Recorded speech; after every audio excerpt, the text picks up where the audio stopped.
Organization کے پربھاری بھائی غلام حسنین صاحب ہیں، یوتھ پریزیڈنٹ ہمارے عزیزی ابو شمس آغاز صاحب ہیں، بھائی جناب مرشد صاحب جوکی سے تشریف فرما ہے، بھائی غلام سرور صاحب ہمارے بائیسی سے تشریف فرما ہے، بھائی اسحاق صاحب جو ہمارے اسٹیٹ ٹریزرر ہیں وہ یہاں پر موجود ہیں، ڈسٹرکٹ سیکریٹری جناب بھائی مقتدیٰ صاحب ہیں، ہمارے پارلیمنٹری بورڈ کے ممبر جناب بھائی مفتی جاوید اختر قاسمی صاحب ہیں، محفوظ صاحب ہیں، راہیل بابو ہیں اور ذمہ دار سبھی ساتھی یہاں پر موجود ہیں۔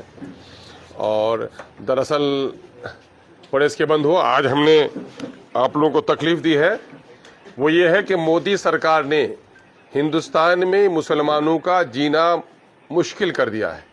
کہیں داڑھی کے نام پر، کہیں ٹوپی کے نام پر، کہیں برقعے کے نام پر مسلمانوں کو پریشان کیا جا رہا ہے، دلتوں کو اس کے اصلی حقوق سے محروم کیا جا رہا ہے۔ یو پی میں جو فضا بنی ہے وہ فضا گویا مسلمانوں کے جینے اور مرنے کی کیفیت پیدا کر دی ہے، اور مسلمانوں پر کئی تیر انہوں نے چلائے۔ NRC مسلمانوں کو نشانہ بنا کر CAA کا کالا قانون بنایا، لیکن اس میں ناکامی ان کو ہوئی ہے۔ طلاق بل کا معاملہ آیا، اس میں ان کو ایسا لگا کہ وہ جو منشا تھا ان کا وہ پورا نہیں ہوا ہے۔ انہوں نے بڑی حکمت کے ساتھ مسلمانوں کی وہ میراث جو دراصل خدا کی میراث ہے، وقف کی جائیداد، جس کا تعلق مسلمانوں کی مسجدوں سے ہے، قبرستانوں سے ہے، مقبروں سے ہے، خانقاہوں سے ہے، مدرسوں سے ہے نا، ان پر ڈاکہ ڈالنے کی ایک ناپاک کوشش کی ہے، اور اس کالے قانون کے ذریعے سے صرف مسلمانوں کی یہ خدائی میراث جو ان کو اس وقت میسر ہے اس کو چھیننا ہی نہیں چاہتی ہے، بلکہ ہم لوگوں کا اندیشہ شبہ نہیں بلکہ یقین پختہ ہے کہ اس کے ذریعے سے ملک میں وہ خانہ جنگی پیدا کرنا چاہتے ہیں۔ خانہ جنگی باعث مانا کہ اس وقت زمین بہت قیمتی ہو گئی ہے، چاہے وہ دیہات کی زمین ہو، شہر کی زمین ہو، رہائشی زمین ہو، کاروباری زمین ہو۔ ایسی املاک جو ہے وقف کی، اس پر کچھ نہ کچھ الجھن پیدا کر کے کلکٹر کو پاور دے کر، ٹریبونل کے اختیارات کو ختم کر، وقف بورڈ میں غیر مسلم ممبروں کو لا کر یہ کہیں نہ کہیں سے ملک میں مسلمانوں پر لوگوں کو حملہ آور کرنا چاہتے ہیں کہ تاکہ زمین کا جھگڑا ہو اور فساد ہو، اس کے ذریعے سے مسلمانوں کی مسجدوں میں تالے لگائے جائیں، مسلمانوں کے قبرستانوں پر پابندی لگائی جائے۔ وقت آ گیا ہے کہ مسلمان تو چین سے جی بھی نہیں پا رہا ہے، اور مرنے کے بعد بھی شاید اس کو صحیح طور پر دفنہ نہیں دیا جائے۔ یہ ہمارے تمام تر اسکالرز کا، تمام تر قانون کے اہلکاروں کا، اور جو عقل سلیم رکھتے ہیں سب لوگوں کو یہ بات دکھائی دیتی ہے کہ یہ جو کالا قانون ہے یہ وطن ہند یعنی بھارت کے سمویدھان کے بالکل وپریت ہے۔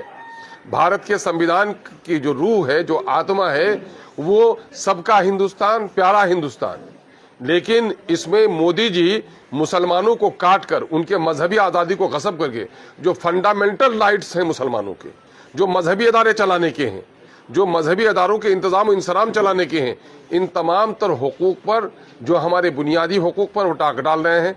اس پر دیش کے اندر میں بہت سارے لوگ جو سیکولر ہیں، انصاف پسند ہیں، ان کا مذہب کچھ بھی ہو، ہندو مسلمان مل کر اس کی مخالفت کر رہے ہیں، اور اس کا ثبوت ہے کہ پارلیمنٹ میں جتنے مسلم ممبر ہیں اس سے 7 گنا زیادہ غیر مسلم ممبروں نے اس کی مخالفت کی ہے۔ اس لیے اس کالے قانون کے خلاف امیر شریعت بہار و اڑیسہ اور جھارکھنڈ، بنگال جناب احمد ولی فیصل رحمانی صاحب نے فیصلہ لیا ہے کہ 29ویں تاریخ کو گاندھی میدان چلو۔ کیوں چلو؟ وقف کو بچاؤ، دستور ہند کو بچاؤ، یہ دونوں لازمی شے ہیں ہمارے لیے۔ ہم لوگ بار بار یہ بات کہتے ہیں کہ مچھلی بغیر پانی کے زندہ رہ سکتی ہے، لیکن مسلمان اپنی شریعت کے بغیر مسلمان نہیں رہ سکتا۔ اس لیے ہمارے شرعی حقوق پر ڈاکہ ڈالا ہے۔ پورے ملک بھر سے جو امن پسند عوام ہیں، جو لوگ اس کالے قانون کے خلاف ہیں، جن کا ضمیر ان کو پریشان کیے ہوئے ہے، ایسے تمام تر لوگ اس عظیم الشان تاریخ ساز کانفرنس کو کامیاب کرنے کے لیے گاندھی میدان آ رہے ہیں۔ سیمانچل کے لوگوں سے، بالخصوص ہم متھرانچل کے لوگوں سے، مگدھ کے لوگوں سے، بھاگلپور ریجن کے لوگوں سے، MIM بہار کے خادم ہونے کے نتیجے میں پورے بہار کے MIM کے سے جڑے ہوئے افراد سے گزارش کرتا ہوں، بہار کے تمام تر مسلم بھائیوں سے گزارش کرتا ہوں बिहार के तमाम तर नन मुस्लिम भाइयों से, जो लोग भाईचारगी को कायम रखना चाहते हैं, जो लोग इस देश के सरहदों के बराबर इस देश के संविधान को भी महफूज रखना चाहते हैं, ऐसे तमाम तर लोगों से गुजारिश है कि आप बड़ी तादाद में तारीख साज तादाद अपनी गांधी मैदान में दिखाइए, ताकि इस वक्त हुकूमत हिंद को भी ये हो जाए कि मुस्लिम मिल्लत इस काले कानून को बर्दाश्त करने के लिए तैयार नहीं है। दूसरी तरफ आपका ये मुस्तान इजलास इस बात का भी मजहर होगा कि सुप्रीम कोर्ट के जजों तक को यह पैगाम जाएगा कि इस कानून को लेकर बड़ी बेचैनी है। अगर किसानों के खिलाफ बनाए गए काले कानून वापस लिए जा सकते हैं तो यकीनन है कि दस्तूर हिंद के खिलाफ ये जो काला कानून वक्फ का बना है इसको भी हुकूमत लेने पर मजबूर होगी। लेकिन हाँ, उसके लिए लड़ना होगा। याद है आपको 13 महीना तक किसानों ने धरना दिया था, पूरे देश के किसानों को फायदा हुआ और लगभग 700-800 लाशें निकली थी। यानी कभी भी कोई तहरीक कुर्बानी चाहती है कि बगैर कुर्बानी के, बगैर बलिदान के न देश को आज़ादी मिली है, न समाज में न्याय स्थापित हुआ है। इसलिए इस देश में न्याय को स्थापित करने, सांप्रदायिक सौहार्द को बनाए रखने के लिए, सांप्रदायिक शक्तियों को शिकस्त देने के लिए, वक्फ के इस काले कानून की मुखालिफत के लिए 29वीं तारीख को दिन के 11 बजे पटना पहुंचे। और अमीर शरीयत मोहतरम से हमारी बात हुई है और उनका भी हुक्म है, यहाँ पर किशनगंज में भी, अररिया में भी अमारत के जो जिम्मेदारान है, पूर्णिया में भी, कटिहार में भी और तमाम तर अजला में अमारत के जिम्मेदार इसकी वो कर रहे हैं। और बड़ी खुशी की बात यह है कि बिहार की तमाम तर नुमाइंदा मुस्लिम तंजीमें भी इसकी हिमायत कर रही हैं और मुल्क गिर सतह पर नामवर शख्सियतों की इसमें शमूलियत भी होगी। इसलिए मैं समझता हूं कि जिन इलाकों में वक्फ के जायदाद से महरूमी के खदशात ज़्यादा बढ़े हैं, उन इलाकों के लोगों को इसके खिलाफ कमर बस्ता होना चाहिए और इसकी मुखालिफत के लिए 29वीं तारीख को गांधी मैदान के जलसे को गांधी जी के नज़रियात के मुताबिक जब वसूलों पे आँच आए तो टकराना ज़रूरी है, अगर जिंदा हो तो जिंदा नजर आना भी ज़रूरी है। सर, जब मामला जेपीसी में था तब करोड़ों ईमेल भेजा गया था, लेकिन फिर भी कोई पहल नहीं हुई। तो क्या लगता है कि सब कोई भी दीवार टूटती है तो एक ही हथौड़े से नहीं टूटती है, उसमें हजारों हथौड़े लगते हैं तब दीवार टूटती है। इसलिए मायूसी की कोई बात नहीं है, हम आखिरी हद तक लड़ेंगे। ये चूंकि हिंदुस्तान में मुसलमानों के फना व बका का मसला है, अगर शरीयत जिंदा नहीं रही, मसाजिद जिंदा नहीं रहे तो इस्लाम बाकी नहीं रह पाएगा इस मुल्क में। और इस मुल्क के आइन ने मजहबी आज़ादी दी है, कोई बुद्धिस्ट बने, कोई सनातनी बने, कोई ईसाई बने, कोई मुस्लिम बने, मजहब की आज़ादी है। और मंदिर, मस्जिद, गुरुद्वारे, गिरजाघर सबका सम्मान होना चाहिए।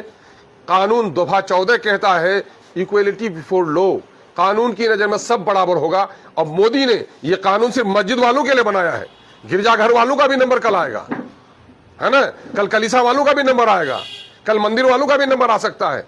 और ये गलत फहमी जो लोगों को है कि मुसलमानों के पास ही वक्फ की जायदाद है, आज दूसरे मजाहिब के जो इबादत खाने हैं उस पर भी करोड़ की जायदाद वक्फ है, लेकिन उस पर नजर नहीं है, ले देकर मुसलमानों पर। चूंकि मोदी तमाम तर मरहले में नाकाम हो चुके हैं, इसलिए वो हिंदू और मुसलमानों को लड़ाकर राज करना चाहते हैं। सर, जब मामला कोर्ट में है उससे पहले पटना गांधी मैदान में जो इस तरह का प्रदर्शन कर रहे हैं आप लोग, चुनावी साल क्या मैसेज देना चाह रहे हैं? दबाव बनाने की कोशिश है? भाई यकीनन है कि दबाव बनाने की कोशिश है, यकीनन है कि दबाव बनाने की कोशिश है कि मरकजी सरकार इस कानून को वापस से ही दबाव बनाना हम चाहते हैं। दूसरी तरफ अपनी बेचैनी दिखाना चाहते हैं अदालत उज़्मा को, सुप्रीम कोर्ट को भी, कि इस काले कानून की वजह से जो हिंदुस्तान के आइन के रूह के मुनाफी है, हम बहुत बेचैन हैं हिंदुस्तानी अवाम, ये हम दिखाना चाहते हैं। इसमें कोई शक की बात है। फिर धरना प्रदर्शन किस काम के लिए होता है? अपनी फरियाद के लिए होता है, दबाव के लिए होता है। सर, यहाँ से किशनगंज सीमांचल से कितने लोग वापस? अरे लाखों की तादाद जा रही है, लाखों की तादाद जा रही है। अल्लाह का शुक्र है, नौजवान मजदूर अपने अपने खर्च से बहुत लोग जा रहे हैं। हमारे पार्टी के लोगों ने भी अपने अपने तौर पर काफी लोगों को तैयार किया है और अल्लाह का शुक्र है, जात मजहब से ऊपर उठकर, मसलक से ऊपर उठकर, सियासी झंडों से ऊपर उठकर सब लोग मुत्तहिद होकर जा रहे हैं। कितने लोगों के पहुंचने की संभावना सर वहाँ पर पटना गांधी? वहां तो मैं तो सही तादाद नहीं बता सकता हूं, लेकिन मैं समझता हूं कि गांधी मैदान भर जाएगा इंशाअल्लाह।